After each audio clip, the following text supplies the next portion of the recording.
social media is playing an enormous role in terms of selling everything, but in terms of providing role models for brands, whether it's this is how you put your makeup on, or you look at someone like Zoella, who's obviously become quite a success.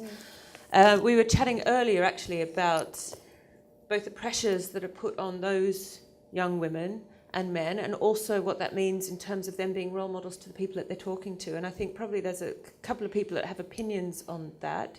Wondering, Victoria, whether you have any thoughts about that?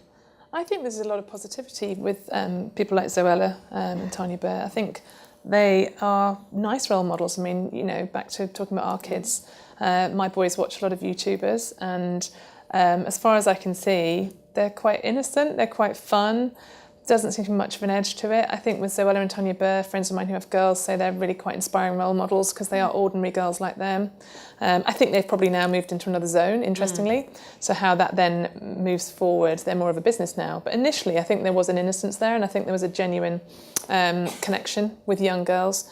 Teen magazines, in the most part, have all kind of gone. They don't have what we had when we could read Just 17 and get tips about makeup and tips about boys and advice and all sorts of important information.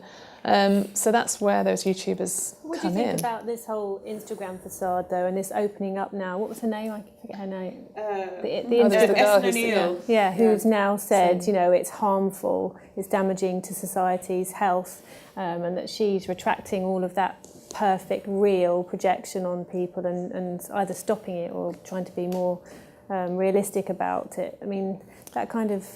I can empathise with that and think that just piles on the pressure again. That's just about projecting, because we're in danger of creating a future society who are so unhappy because their actual reality will never live up to the projection of what's normal or how they should be. But you can't just switch it off. That's the trouble. It's there. It's like you've unleashed the genie. So you can't now say, well, we'll just all stop looking at Instagram, worrying about whether we've used shading and toning on our face to just fake that kind of sculpted look.